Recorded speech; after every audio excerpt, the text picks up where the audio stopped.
At just 20 months old, Jim Hukill was diagnosed with a rare form of muscular dystrophy, a condition often accompanied by a drastically shortened life expectancy, with many individuals not expected to live beyond their teenage years. Yet instead of letting that prognosis define him, Jim chose a different path. Today, we are honored to welcome Jim Hukill, a true trailblazer in the disability community who has spent his life breaking barriers, challenging assumptions, and redefining what is possible. Welcome to the Lift Life podcast, where we empower caregivers with the support, resources, and inspiration they need. I'm Shiva Sambandam, and Lift Life was born from my own experience caregiving for my quadriplegic aunt. In each episode, we dive into expert interviews, real life caregiver stories, and share valuable insights, assistive technology, medical advancements, and much more. Whether you're a full time caregiver, a family member, or someone who simply wants to support the caregiving community, this podcast is for you. Alongside his wife Renette, Jim co-founded Elios, the Care Network, and later Lift Disability Network, a community that empowers and uplifts families impacted by disability. For over 25 years, Lift Disability Network has been a source of hope, connection, and healing, offering programs like camps, family services, and community events. We are so excited to have Jim with us today to share his journey and the incredible work Lift Disability Network is doing for caregivers and families everywhere. So, welcome, Jim, to the Lift Life podcast. Starting off, could you share the personal journey that led you to establish the Lift Disability Network? First of all, Shiva, let me just say how grateful we are to be a part of this podcast. We have been on a journey with you for quite some time, and we're just delighted to be a part of that process. So, my journey started out, as you mentioned earlier. I was a young boy, and I had a family that really loved me and cared for me, challenged me. Um, they had expectations of me to be able to do more for not just for myself, but also for my family. And so I think the journey was is for me to see how incredibly gifted my family was, and their success gave me an opportunity to succeed, and therefore I wanted to provide that same opportunity for others. So we focused our attention on the family unit and helping the family be strong through their disability journey. That's very insightful. It must have been an interesting childhood, uh, having to grow up with a condition like that. And Yeah, well, my moving, family never stopped there. They always believed in more and believed in a dream that could take me beyond the armrest of my wheelchair. uh, yeah, you're really brave for that, and I can't imagine how that must have been, and I can only respect you for that. Yep. So moving on, uh, talking about your Lyft Disability Network, what were the initial challenges you faced when starting the organization, and how did you overcome them? Well, the initial challenges were, could we actually turn it into a viable nonprofit that could last for a very long time? And so we began to build a network of people that would help us reach that process. Some of it was trial and error. We uh, early on in our years, we kind of missed our mission, and so I think one of the great things that a nonprofit can do is to stay with the mission. And so that was probably my biggest initial challenge.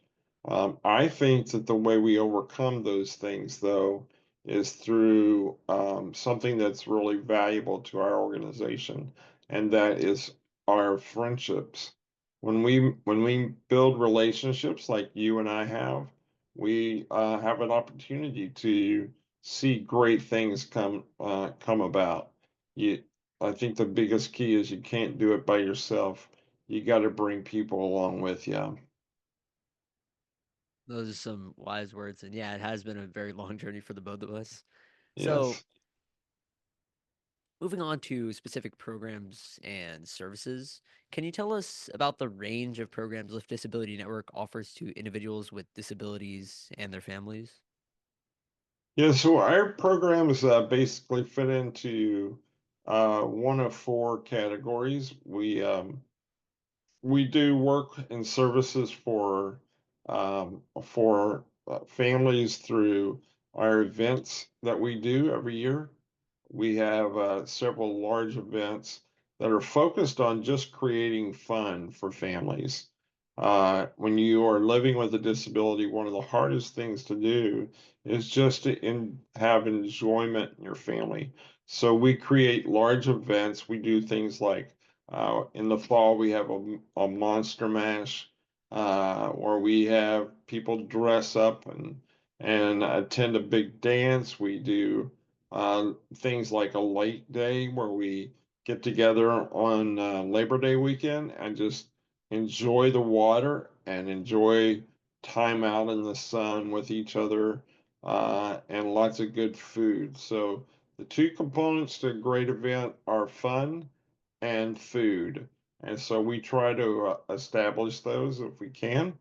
We do a summer camp program for the entire family called Breakaway. It's a 5-day family retreat. We invite the whole family to go away with us. I think the next category would be one that we would call our day program. We have a 5-day a 5-day program for individuals with developmental disabilities. They engage with us for 5 days. They learn living skills, job skills, a lot of those type of things. I think the another piece that we should underscore would be our medical equipment bank. This is open to the entire community, not just for families with disabilities, but for the entire family, the whole community, no matter what their need is. We provide wheelchairs and canes and crutches, walkers, and all types of just good medical equipment for people. And finally, we try our best to do some services for families that live with disability. For example, if they have a need for something, we try to find a solution to that need and then point them in that direction. The whole concept is built around the idea that we become a friend to the family, and when we become a friend of the family, we find solutions together.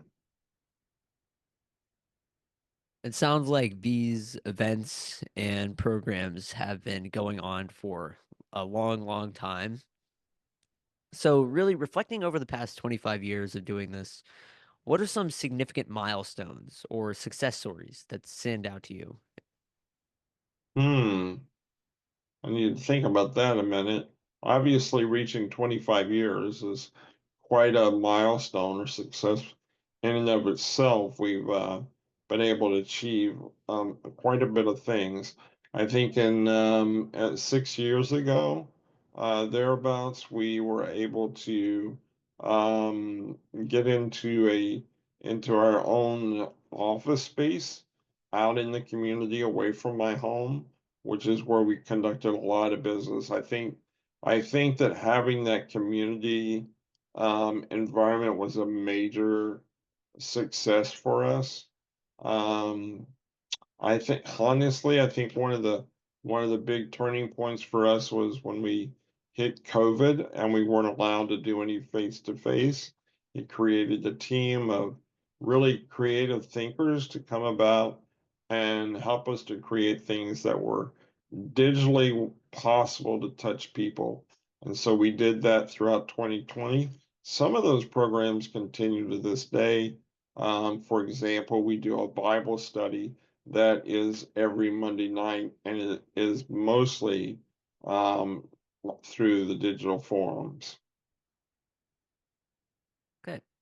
So, Lift Disability Network sounds like it's a very faith-based organization. How Yeah. does this foundation influence your programs and community engagement? Well, the foundation of faith is very important to us. We believe that God is love. And when we point people to building love blocks in their life, then we are literally taking them to a place of knowing God.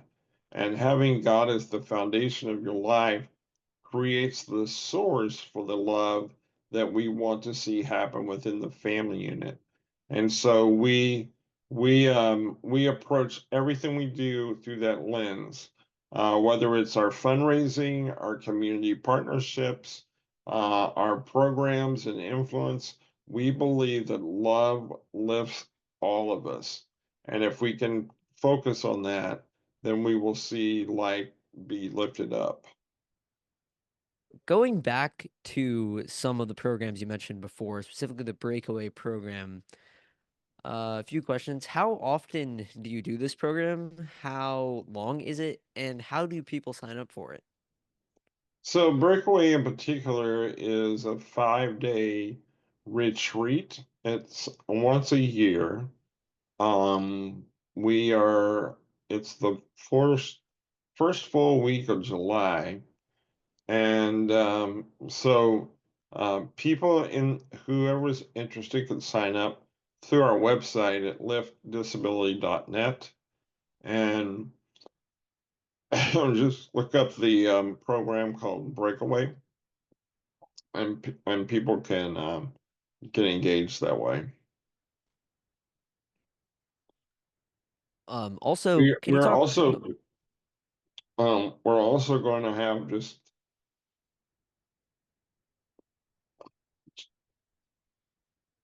So this year is going to be unique in that we will have opportunities besides Breakaway in a camping environment. They are one day, I mean, they are week long, but they're day programs, day camps that will happen both in Lakeland, Florida and in Winter Garden, Florida.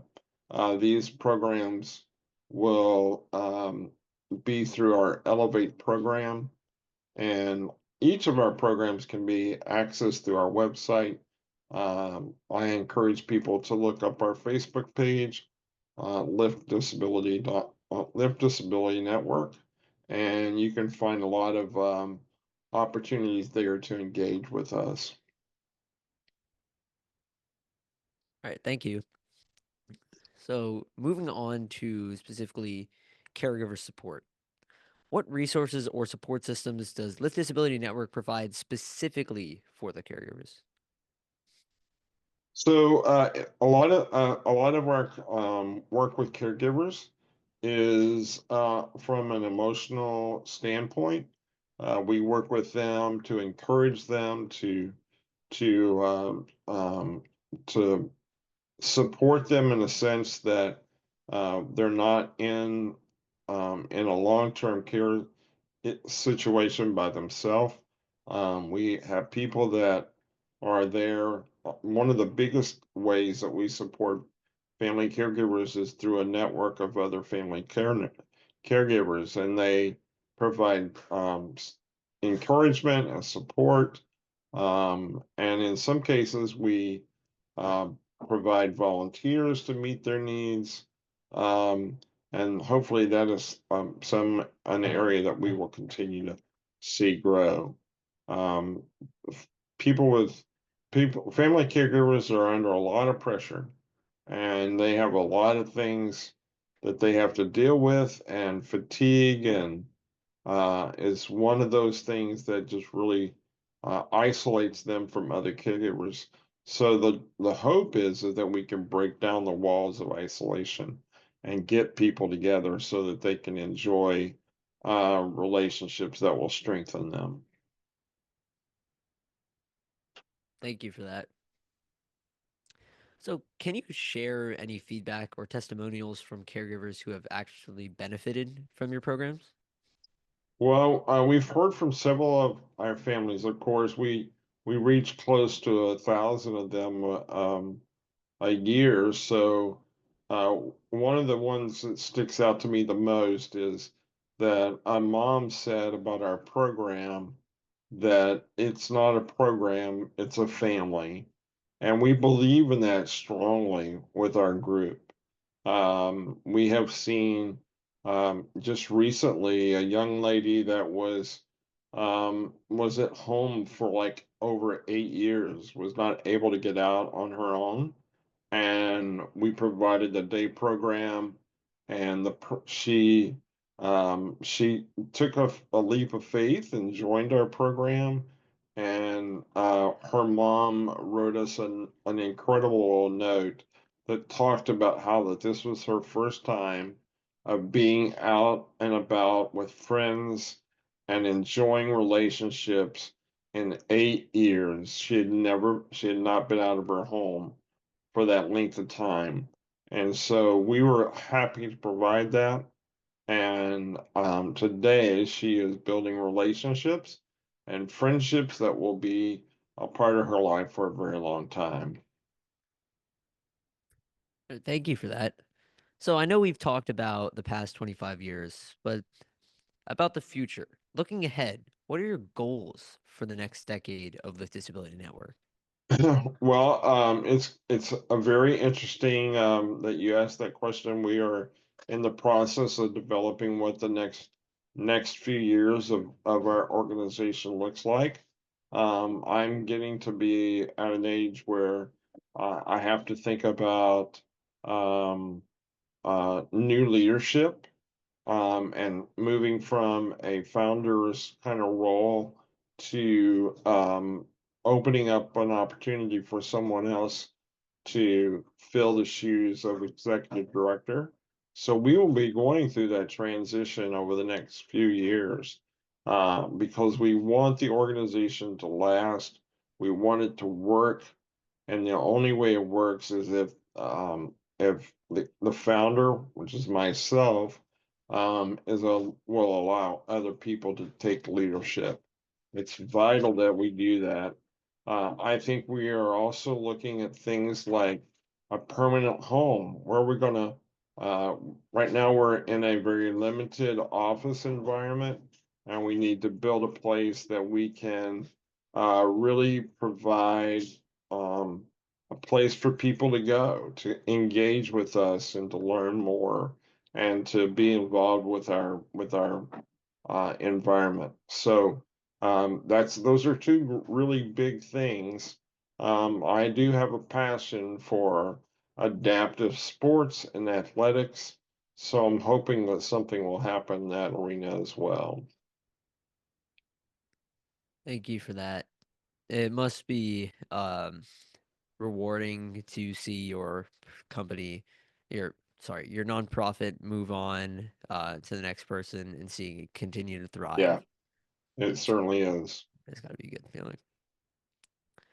So, coming to a close, for listeners who are interested, how can they get involved or support Lift Disabilities mission?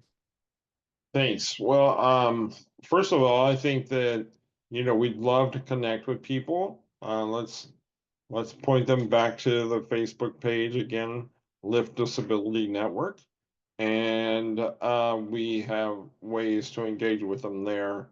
On our website, you can sign up to volunteer. You can sign up to be a funding partner, and all of those things are necessary for us to grow. Over the last 2 or 3 years, we have seen pretty significant growth, and so we are really hoping and believing that people will jump on to something successful and help be financial partners for the future. You can do that at liftdisability.net/donate. Or any of the other programs that I've mentioned would be listed there, and you can engage with us, just link arms with us for the future. Okay. And finally, what advice would you give to someone looking to start a, a similar initiative in their community?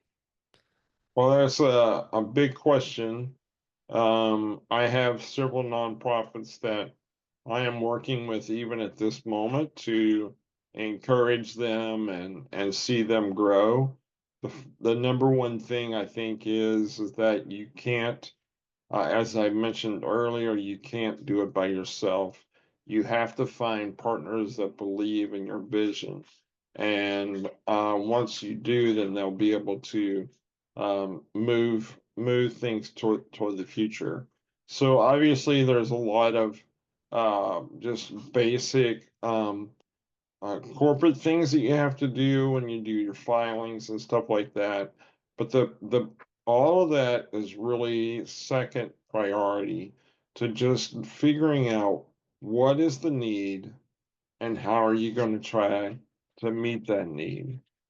And then eventually, along with other nonprofits in the community, we can find a way to change the culture of our community. And that's really where change takes place.